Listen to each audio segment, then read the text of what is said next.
Doesn't matter. This is Errol Marks from the Worldwide Sports Radio Network, and we are here at Super Bowl 59 Radio Row, and we're here with a very special guy. I've been a big fan of Jerry Maguire, Lee Steinberg. Lee, what's up, buddy? Just another wonderful convention of Americana. Well, you know what? I've been a huge fan of yours. I followed you.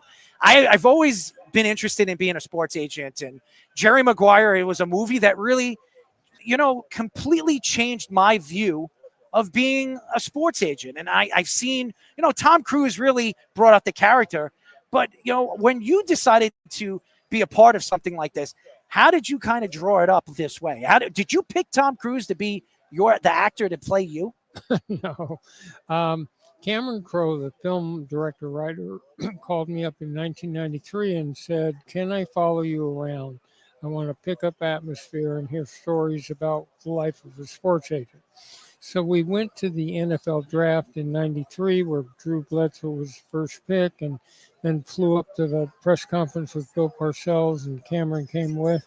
We went to the league meetings out in Palm Desert. We went to Pro Scouting Day at SC. He came to a number of games with me. He spent time in my office. He came to my Super Bowl party. And I told him stories, lots and lots of stories.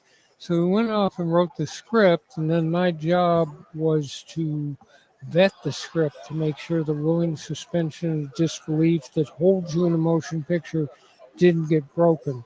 And that's first. And second of all, I had to guarantee authenticity so you would think it's real. Then he gave me the actors to work with, like Cuba Gooding Jr. I took down to the Super Bowl in Phoenix. I made him pretend he was a wide receiver client, and Tom Cruise and some other folk. And I actually had to show Jerry O'Connell, who played the quarterback, how to throw a spiral because he had gone to NYU and they didn't have a football team. Yeah, I heard that story. Yeah. So anyway, I stopped in the Dallas airport on the way out here, and somebody ran up and did the same thing people have been doing for almost 30 years, which is to yell, "Show me the money." You know what it says? Jerry, say it. Show me the money. Yeah, Jerry, say it. Show me the money. Jerry, you better say it.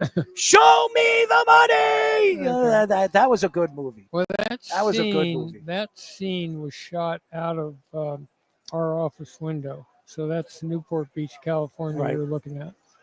It's 30 years since that movie's come out now. And the big miss of, I thought, which was the impetus for how the rest of the story went, was, we need to have better relationships, family relationships between players and agents. And we're 30 years later. Do you think that's happened, or do you think it's still the same as it was? Well, it's like I set up this concussion foundation a couple weeks ago to try to bring more research money into awareness prevention solution. And it's like, what you doing? I said, well, can't you define the role of being an agent as more than just putting dollars in the bank book? Can't you see long-term health as something that's really critical for you to talk about? Can't you see that being a role model is really important, having them retrace their roots? Can you not see that? And anyway, so I'm not sure. I know that the most important thing with my clients was to listen to them, was listening skills, to draw out their deepest anxieties and fears and greatest hopes and dreams, so that at the end of the day, I would be able to put my head in their head and heart in their heart and see the world the way they see it. I see the world in a completely different place. If you ever watched our show, you probably know what I'm talking about. I've worked with many, many different athletes, and a lot of athletes think I'm the crazy SOB. I'm the craziest person they've ever been around. And one of the reasons why is because I'm fair and I'm true to myself. And that's something that I've learned about sports. If you're not true to yourself, you're never going to be a real person, not just on a football field, but outside the football field. That's how you build sponsorships, advertisements. That's how you draw people to you and want to work with you. When you look at, obviously, the sports world for what it was when you were an important big head as an agent, and now when you see all these young agents trying to get into the business, trying to draw these guys to come to them because they're the new big thing, they're the guy that's going to get them the most money.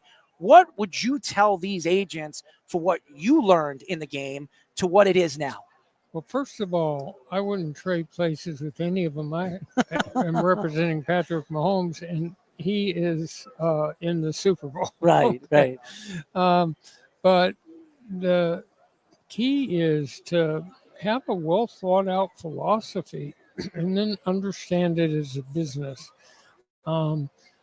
So many people get into representation athletes. They have no idea. They just recruit everybody. They end up going bankrupt. But what I learned how to do was profile the type of client who would be good for me. It was going to be a role model who would retrace his roots. It was going to be someone who's bright. It's going to be someone that would stand up and I'd be proud of.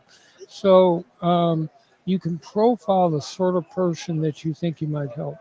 To me, one of the things that I've learned about who I am is I watch all these broadcasters. I'm all over, and I see Radio Row, and no offense to them, I believe I'm the best in the business. I don't care what anybody tells me from the Pat McAfee, and I love Pat, and I love all these guys. I look up to them just as much as if they knew me or they've respected me over the years for what I've done. I understand what it takes to get to the top. You just got to keep driving and driving and driving until you can't drive anymore. That's the same thing when it comes to sports. You can go and you can throw a football. You can throw a football 50, 60, 70 yards. But if you can't hit a man in the open field, you're never going to make the NFL. Well, more importantly, in a way, is, and incidentally, when you said you were among the craziest, I went to Berkeley in the 60s. Now, you don't even register on the crazy meter. Oh, I'm telling you, I haven't seen the half of it. If you met me and you've seen what I've done on my show, you would probably listen. How many broadcasters would try to break a record because somebody told you they could, and a fan told you that you wouldn't be able to do it?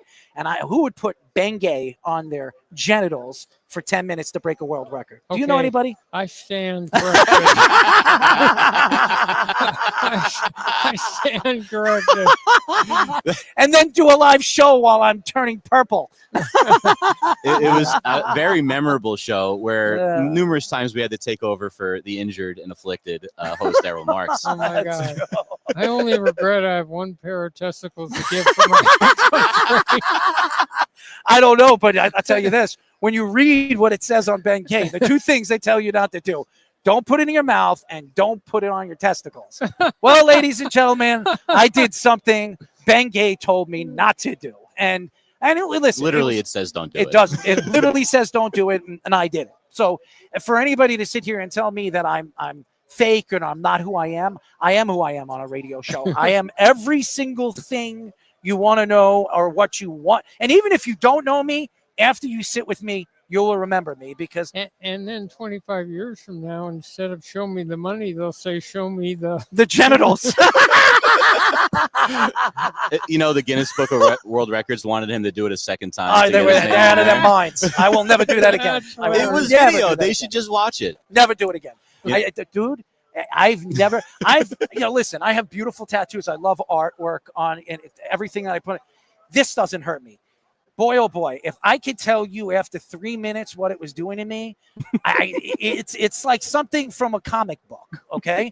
It felt like one of my nuts were going up my grind and I was trying to find it. And then when I went to during the show, I took a shower.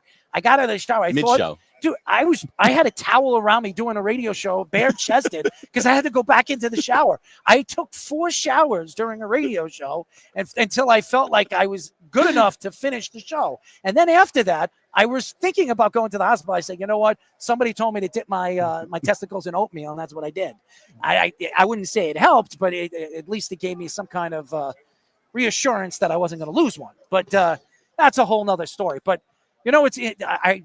I respected you for so many years because I've known about you. I've always wanted to interview. I've always wanted to have a conversation with you, even off here, because of what you've done. Not only as a movie, a character in a movie, but who you are, who've you been the face of from so many good athletes that you've worked with, and just what the market has really driven from all these sports agents.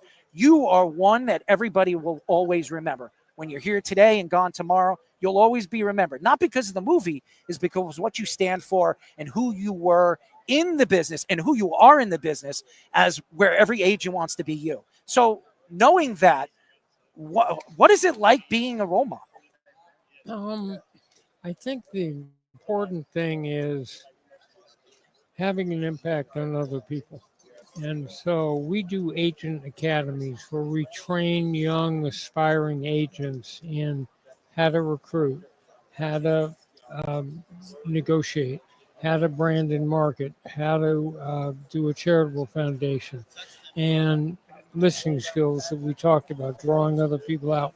And we teach them, and I've done it about 35 times. We're trying to create the next generation of ethical, principled sports agents, but who have training and know core skills. And you're a communicator, and I know that with agents and everything, you can't communicate, you'll never be a good agent. And the same thing with radio. I think people forget, oh, well, let's ask the same questions like every broadcaster. But it makes it so much boring. When you sit down and you're talking to somebody, you want them to understand that you're unique, you're different, and you'll be able to drive a conversation no matter what you talk about. You could talk about testicles, or you can talk about a bunny rabbit screwing a dog. I mean, anything that you talk about, you want people to remember you. And I think that's with sports radio. People forget that it's entertainment. It's what you're driving, just like what you're doing. When you're picking a client, like you said, you want somebody to be like you, somebody that is kind of you don't detest when they're going out there and they're speaking to the press or the media. That maybe you have somebody that's going to sit there like Patrick Mahomes and say, listen, he knows he's the best, but he's not going to go out and say it. He's just going to go on the field and prove himself by doing it, by the way he plays the game. So that's what I look at. Everybody that I've spoken to over the years, and I've been doing this for a little while, I detest people that try to be something that they're not. So, and I think when they were telling me that Lee's here and that we were going to get an interview with you, you're one of those guys that, when I was a kid, I wanted to be a sports agent. And then I was an athlete. I hurt my knee. And then I was like, you know what? I want to be a radio show host. I want to be the best one out there. I want people to remember me for who I am and what I stand for, and not feel like I'm some kind of fake person or a person that they dislike. Somebody like you, and even what you said to me right here of what you're looking for in a client, that's what I want to, inspire people and fans for what I do, because I want them to see the content I put out there, that it's not fake, it's genuine. And that's something that I respect about everybody in my business and in the business that you work in as far as an agent.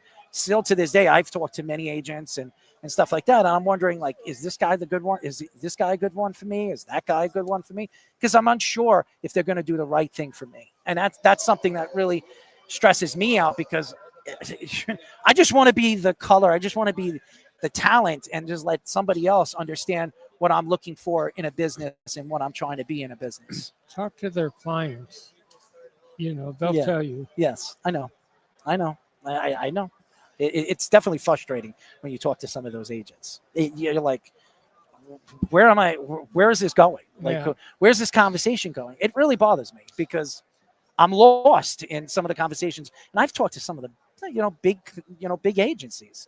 And they're like, yeah, we have a thought, or we like what you're doing, but we're not looking for that right now. Or we are, but we want you to do something like this. I don't want to do something like that. I want to be me. And that's what's going to drive, personality. And that's when you watch radio, that you listen to sports radio, right? I do. And who's your favorite sports radio host? I haven't heard you, but I've Colin Cowherd.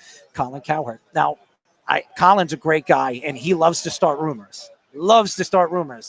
See, when Colin Cowherd says something, I take it and I kind of flip it and I turn it on him and stuff like that. So I know you have to go. I'd love to talk to you off air. If there's any time that you have, I'd love to talk to you off air I think you're a unique individual. I'm a big fan of yours, and I really appreciate the time. So, Thank you. Lee, thank you so much. Lee Steinberg, Sure. ladies and gentlemen, Thank you. you are great, man.